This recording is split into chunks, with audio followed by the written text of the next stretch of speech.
Assalamualaikum warahmatullahi wabarakatuh. Hai, apa khabar adik-adik semua? Ustazah doakan adik-adik sentiasa berada di dalam keadaan yang sihat dan ceria. Selamat datang ke channel Ustazah Is. Hari ini Ustazah Is nak mengajar Pendidikan Islam tahun 6 bidang akidah. Tajuk kita ialah beriman dengan sam'iyat. Adik-adik boleh buka buku teks Pendidikan Islam tahun 6 muka surat 108 sehingga 112. Mari kita lihat dulu apakah objektif pembelajaran pada kali ini. Terdapat 3 objektif pembelajaran. Yang pertama, diharapkan adik-adik dapat menjelaskan pengertian sam'iyat. Yang kedua, adik-adik dapat menjelaskan maksud meyakini perkara sam'iyat dan contohnya. Dan objektif pembelajaran yang ketiga ialah diharapkan adik-adik dapat menjelaskan kesan meyakini perkara sam'iyat dalam kehidupan harian. Kriteria kejayaan pula ialah diharapkan adik-adik boleh menjelaskan 4 kesan meyakini perkara sam'iyat dalam kehidupan harian. Adik-adik tahu apakah contoh-contoh sam'iyat? Mari kita lihat bersama-sama. Antara contoh-contoh sam'iyat ialah malaikat, alam barzah, soalan kubur, hari kiamat, sirat, mizan, padang mahsyar, syurga dan neraka. Itulah adik-adik contoh-contoh perkara-perkara sam'iyat. Tahukah kamu apakah erti sam'iyat? Erti sam'iyat ialah perkara-perkara yang tidak dapat digambarkan dengan akal dan panca indera manusia. Ia hanya dapat diketahui melalui Al-Quran serta hadis. Adik-adik, apakah hukum beriman dengan sam'iyat? Kita wajib meyakini perkara-perkara sam'iyat dengan menjadikan keimanan kepadanya sebagai asas membentuk diri menjadi seorang Muslim yang dikasihi dan diredai Allah.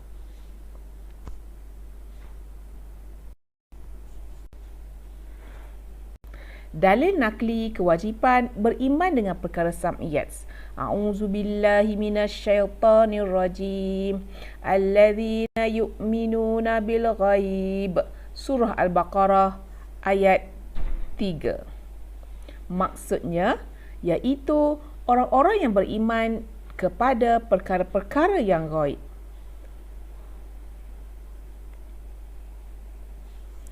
Sekarang mari kita lihat beberapa contoh-contoh perkara-perkara sam'iyat. Yang pertama ialah alam barzah. Alam barzah ialah alam kubur yang dihadapi oleh semua manusia sebelum dibangkitkan kelak pada hari kiamat. Dalam alam ini, semua manusia akan didatangi oleh malaikat mungkar dan nakir serta menghadapi soalan-soalan kubur. Allah menjanjikan nikmat atau azab bergantung pada amalan semasa di dunia. Perkara-perkara sam'iyat yang kedua ialah padang mahsyar. Padang mahsyar ialah tempat perkumpulan semua makhluk Allah setelah dibangkitkan daripada kubur. Semua makhluk Allah akan dihidupkan semula dan berkumpul di sini untuk menerima pengadilan atas perbuatan mereka di dunia, sama ada yang baik atau yang buruk. Keadaan di padang mahsyar sangat dahsyat sehingga menimbulkan rasa sangat takut dan cemas. Dalam sebuah hadis ada menceritakan keadaan matahari yang sangat terik berada hampir di kepala sehingga manusia ditenggelami peluh mereka sendiri. para nabi, rasul dan orang yang soleh sahaja yang berada dalam keadaan aman dan tenang. Perkara-perkara sam'iyat yang ketiga ialah mizan. Mizan ialah timbangan amalan yang akan dilalui oleh semua manusia. Sesiapa yang berat timbangan amalannya, maka beruntunglah mereka.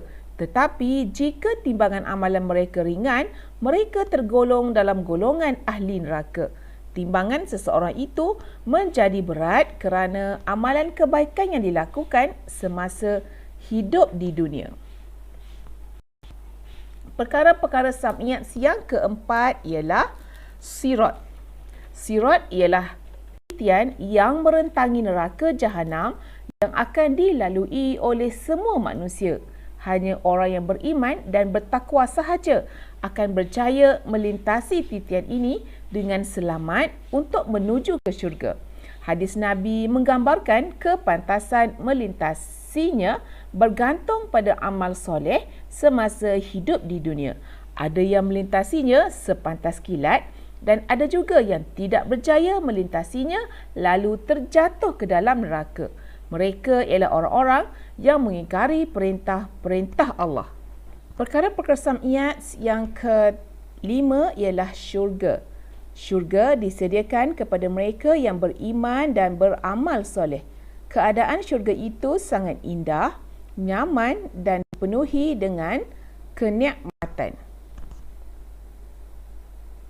Terdapat taman-taman syurga yang indah dan mempesonakan dengan pancaran mata air dan sungai-sungai yang mengalir. Di dalam syurga ini, para penghuninya akan menikmati rehat dengan sepuas-puasnya sambil menikmati pemandangan yang sangat indah dan ditemani oleh bidadari-bidadari. Penghuninya dipakaikan pakaian yang cantik daripada sutera serta dihiasi perhiasan daripada emas dan mutiara.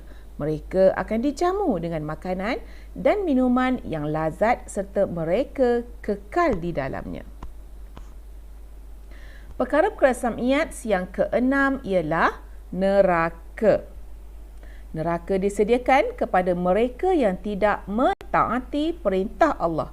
Keadaan neraka banyak digambarkan dalam Al-Quran dan hadis seperti keadaannya yang sangat panas dengan api yang marak menyala. Hal ini menyebabkan penghuninya berasa amat terseksa dan terlalu dahaga. Selepas itu, mereka diberi minuman seperti tembaga cair yang sangat panas.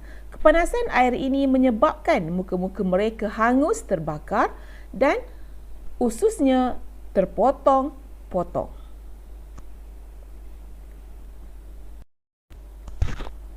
Sekarang adik-adik, mari kita lihat apakah kesan beriman dengan perkara-perkara sam'iyat. Kesan yang pertama ialah menjadi manusia yang bertakwa dengan cara yakin dengan keadilan Allah dan kekuasaannya serta kita menginsafi azab di akhirat. Kesan yang kedua ialah menjadikan redha Allah sebagai matlamat hidup.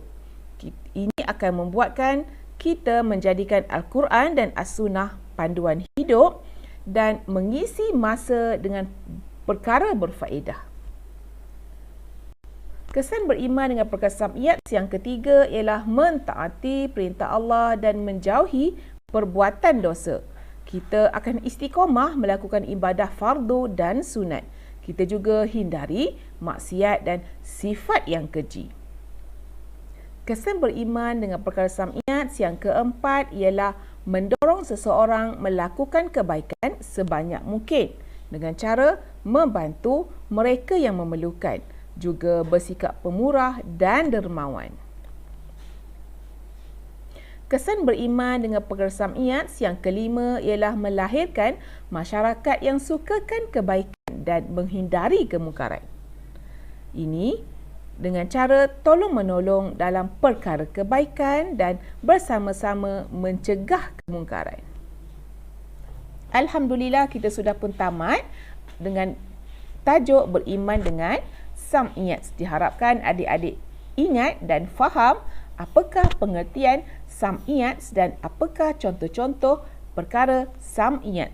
Sebagai rumusan, kita wajib beriman dengan perkara sam'iyat dan membuktikan keimanan kepadanya dengan istiqamah, melakukan ibadah fardu dan membanyakkan amalan sunat serta menjauhi segala larangan Allah. Itu sahaja untuk setakat ini dan jangan lupa subscribe channel Ustazah bagi yang belum subscribe. Sehingga berjumpa lagi. Assalamualaikum warahmatullahi wabarakatuh. Bye-bye.